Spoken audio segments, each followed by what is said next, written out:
Assalamualaikum warahmatullahi wabarakatuh. Baiklah, di sini kami dari kelompok 8. Perkenalkan, saya Liaktaviana selaku moderator bersama teman-teman saya. Yang pertama ada Ayunda Amania, yang kedua Kalista Ayu Febrianti, yang ketiga Risa Diputri, yang keempat Cynthia Utami Frastia, yang kelima Yona Prastika Mutiara, dan yang keenam ada Yose Desfitriani. Di sini kami akan membahas materi tentang Corporate Social Responsibility atau CSR. Selanjutnya akan dijelaskan oleh rekan-rekan saya. Saya persilahkan. Definisi Corporate Social Responsibility atau disebut juga dengan CSR. CSR berasal dari literatur etika bisnis di Amerika Serikat. Dikenal sebagai Corporate Social Responsibility atau CSR atau Social Responsibility of Corporation SRC. Kata corporation atau perusahaan telah dipakai dalam bahasa Indonesia yang diartikan sebagai perusahaan. Khususnya perusahaan yang besar. Dilihat dari asal katanya, perusahaan berasal dari bahasa Latin yaitu corpus atau corpora yang berarti badan, jadi dapat diartikan CSR adalah sebuah konsep dan tindakan yang dilakukan sebuah perusahaan sebagai rasa tanggung jawabnya terhadap sosial dan lingkungan sekitar, di mana perusahaan tersebut berdiri. Baiklah, saya Cynthia Utami Prastia di sini akan melanjutkan materi mengenai tujuan dari CSR.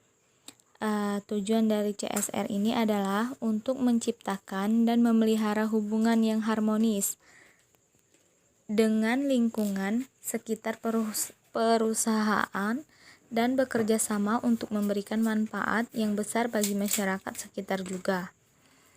Adapun manfaat CSR bagi perusahaan yaitu yang pertama untuk meningkatkan citra perusahaan di mata masyarakat, yang kedua untuk mengembangkan kerjasama dengan perusahaan lain, yang ketiga untuk membedakan perusahaan tersebut dengan para kompetitornya, yang kelima untuk memperkuat brand perusahaan di mata masyarakat, yang keenam memberikan inovasi bagi perusahaan tersebut.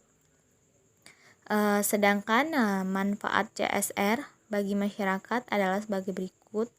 Yang pertama, untuk meningkatkan kesejahteraan masyarakat sekitar dan meningkatkan kelestarian lingkungan hidup sekitar.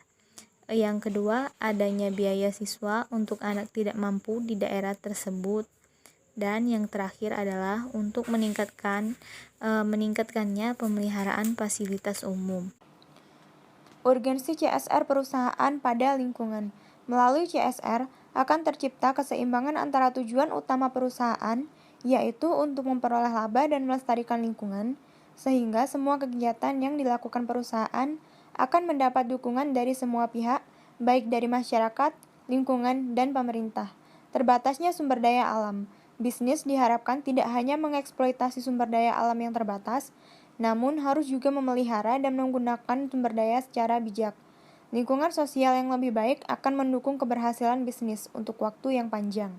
Semakin baik lingkungan sosial, dengan sendirinya akan ikut memperbaiki iklim bisnis yang ada. Perimbangan tanggung jawab dan kekuasaan. Kekuasaan yang terlalu besar, jika tidak diimbangi dan dikontrol dengan tanggung jawab sosial, akan menyebabkan bisnis menjadi kekuatan yang merusak masyarakat. Tentang perkembangan CSR di Indonesia. Kewajiban CSR di Indonesia diawali dengan disahkannya Undang-Undang Nomor 25 Tahun 2007 tentang penanaman modal pada tanggal 26 April 2007. Kewajiban mengenai CSR yang harus dilakukan oleh perusahaan atau perseroan termasuk dalam pasal 15 dan pasal 34 undang-undang tersebut. Apabila kita melihat pada Undang-Undang Nomor 23 Tahun 1997 tentang pengelolaan lingkungan hidup, Undang-Undang PLH, ditegaskan bahwa setiap orang memiliki hak untuk berperan dalam pengelolaan serta harus memelihara lingkungan hidup. Dalam Undang-Undang Nomor 23 Tahun 1997 tentang pengelolaan lingkungan hidup ini juga tetap ditegaskan mengenai kewajiban bagi pihak melakukan usaha untuk memberikan informasi yang benar dan akurat mengenai pengelolaan lingkungan hidup, sehingga makna dari CSR dan pemahaman mengenai CSR dapat terjamin melalui ketentuan ini. Dampak CSR bagi lingkungan itu ada 5. Yang pertama, lingkungan hidup akan lebih terjaga. Yang kedua, mengembangkan reputasi atau citra perusahaan di mata konsumen dan investor. Yang ketiga, mengeliminasi konflik lingkungan dan sosial di sekitar perusahaan. Yang keempat, meningkatkan kerjasama dengan para pemangku kepentingan. Dan yang terakhir, membedakan perusahaan dengan pesaingnya. Kesimpulannya adalah, program CSR yang berkelanjutan diharapkan dapat membantu menciptakan kehidupan masyarakat yang lebih sejahtera dan mandiri. Setiap kegiatan tersebut akan melibatkan semangat sinergi dari semua pihak, serta secara terus-menerus membangun dan menciptakan kesejahteraan dan kemandirian masyarakat. Saat ini, perundang-undangan yang berlaku memberikan kesempatan bagi seluruh perusahaan-perusahaan di Indonesia untuk melakukan kegiatan CSR. Dengan demikian, selain perusahaan tersebut mampu bertahan dengan aktivitas ekonominya, mereka juga tidak memutuskan hubungan dengan modal sosial yang diperolehnya dari masyarakat dan lingkungan. Satu pelajaran yang dapat diambil dari pemanfaatan CSR bagi peningkatan kualitas hidup manusia yaitu adanya penekanan pada aspek kesukarelaan dan altruisme perusahaan dengan melakukan aktivitasnya CSR sehingga mampu memelihara eksistensi perusahaan dan tanggung jawabnya pada manusia serta lingkungan sekitar. Baiklah, itu saja presentasi dari kelompok kami. Silakan kepada teman-teman yang ingin mengajukan pertanyaan untuk diketik di kolom komentar. Sekian dan terima kasih. Wassalamualaikum warahmatullahi wabarakatuh.